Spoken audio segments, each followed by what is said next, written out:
So wrong about the sun shining on the day of the funeral, you know? Yeah. The body totally fried if they put it outside. Just a thought. Yeah, well, it's a completely inappropriate thought. Says who? Says the official code of funerals. There's an official code of funerals? Yes. There's no such thing. Fine. The Geneva Convention, then. Oh, really? Do you have that section on you by any chance? No, I'd love to read it. Make sure I'm not breaking any more rules. Far be it for me to go against the Geneva Convention. This conversation is over.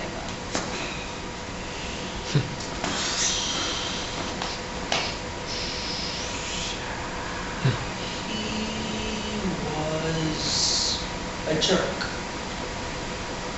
What? He was a jerk. Shh, you can't say that. Why not? Oh no! Am I breaking another rule? You're being horrible. We're standing in line to pay our respects, and you're insulting him. Do you know what, actually? Don't talk to me. I don't want people to think we're together.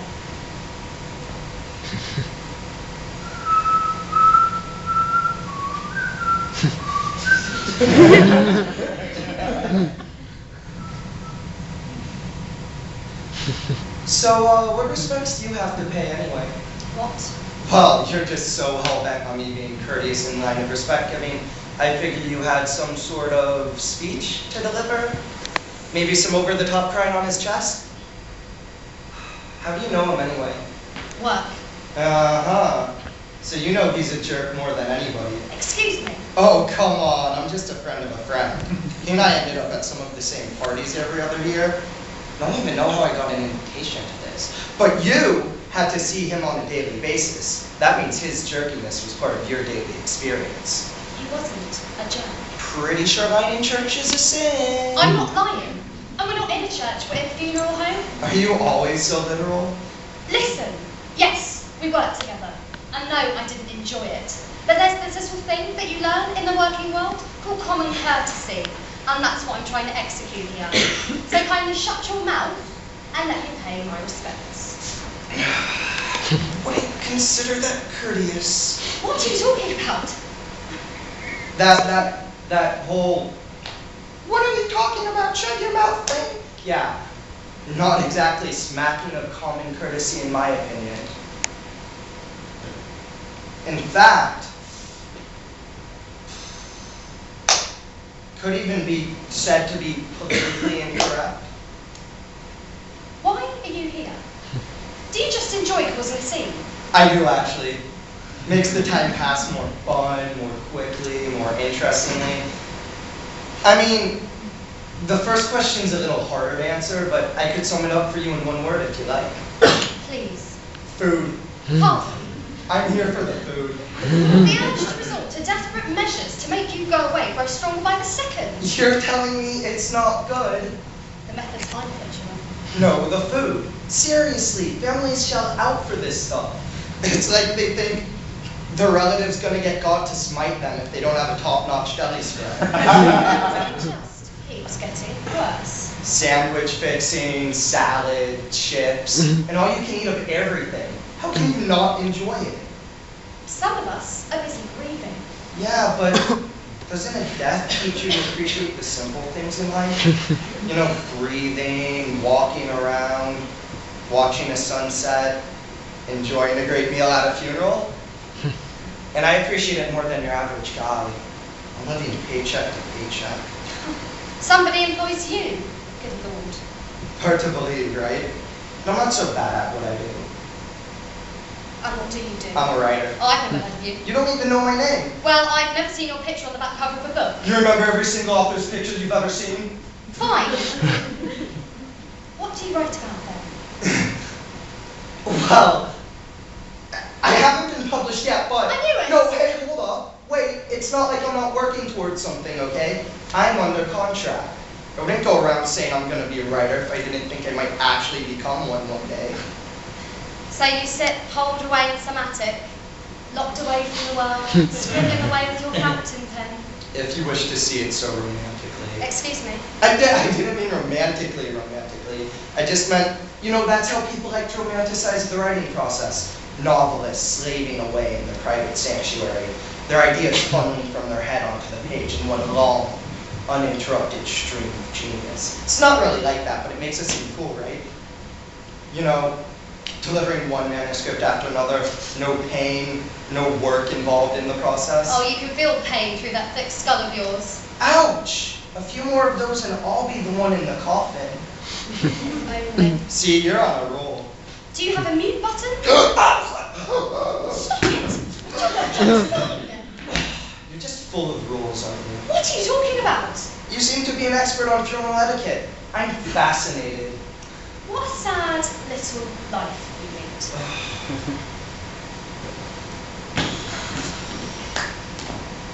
God, I'm starving. Oh my God.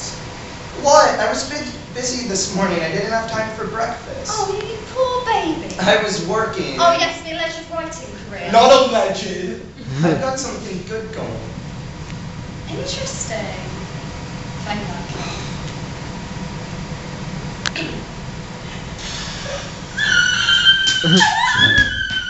Okay, this has not stopped. No, it was an accident. I What do swear. you want from me? Nothing. I was just making No. conversation. Oh, don't think I don't know your type. Be turned up to a funeral, disrespect the deceased, try and flirt with me when I I honestly... wasn't flirting. Well, maybe a little Okay, bit. But you listen up, buddy, and you listen good. I have no intention of being taken advantage of in any way. So if you know what's good for you, you'll back off now. Do you understand me? Do you understand?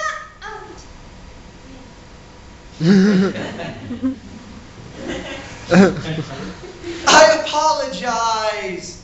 She's just a little over emotional today. You know, what with the situation?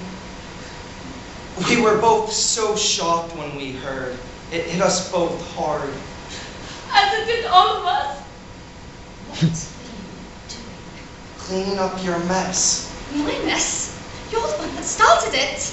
Perhaps you would like to go next. What? If you want, you can take your turn to say something about Richard. Oh, no.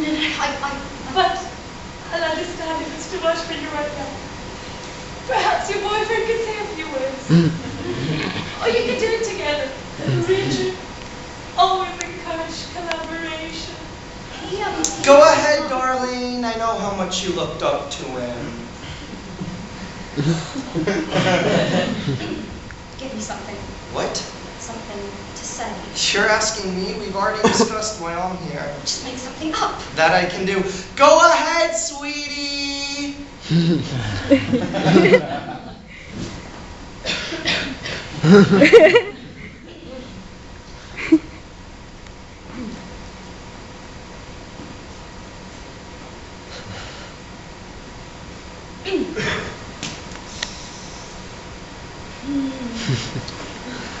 Well,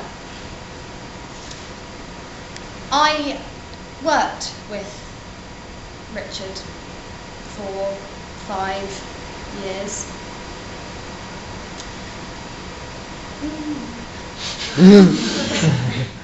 And, wow, I mean, what could I possibly say that could even describe our relationship?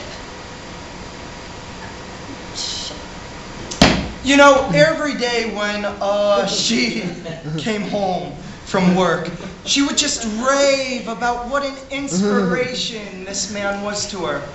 She always said that one day she wished she could be as accomplished a business person as he was.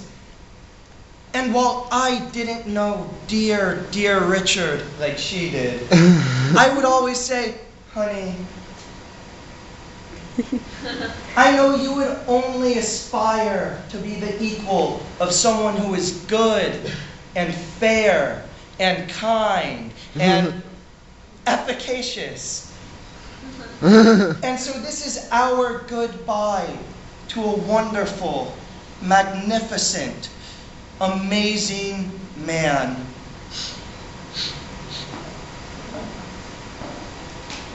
Efficacious. Good word, huh? I used it in a scene I wrote this morning. You're ridiculous. You're welcome. Well, that was just how lucky you are to have found such a such an eloquent young man.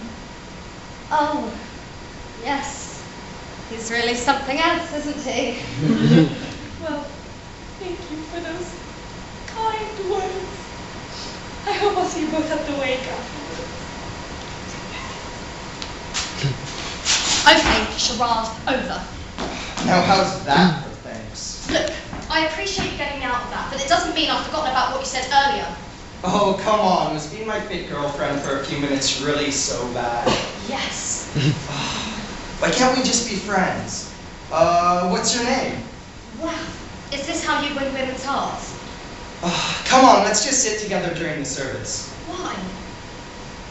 Because if you say no, I'll be crushed, and I'll lose my inspiration, and I'll be unable to finish my book, and, well, basically, if you say no, my career will fail, and I'll have to live on the streets.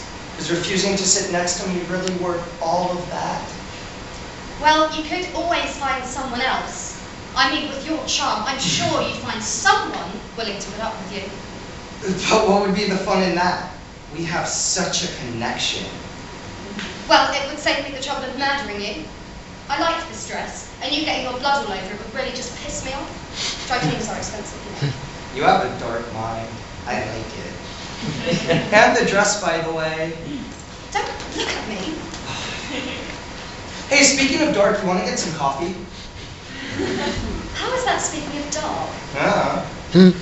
There's black coffee, that store. Unless you like yours with creamer. I do, 3 generally. But you can have yours however you like, on me. Do your publishers allow these kinds of non sequiturs in your books then? That's what editors are for. So what'd you say? I say no. Seriously? Do I look like I'm kidding? Something tells me you rarely kid. An accurate assumption. Well, I'm not kidding either. Come on, it's just a cup of coffee. Then you can leave and never talk to me again. Well, can I just cut to the part where I never talk to you again now? Oh, you're killing me. Likewise. Besides, we can't leave. It would look odd. Okay, fine, never mind. I can take a hint. Well, will you at least sit with me during the service? If I sit alone, it'll be bad for my reputation. Us unpublished writers have to be careful, you know. Fine. You won't be able to talk to me, so I suppose I can put up with your presence. Great! You know, some people think I lack common courtesy, but I swear I'll make an effort. But we're gonna have to commit to acting like a couple. If you get emotional, I'll have to hold your hand. I'm not gonna get emotional. But you promise to commit? I can't have you giving up on me halfway through. That woman would be terribly upset if she thought we'd broken up. What woman? The one who liked my speech. I just don't think she could handle another tragedy. So do you promise? Yes, I promise. Great! Shall we?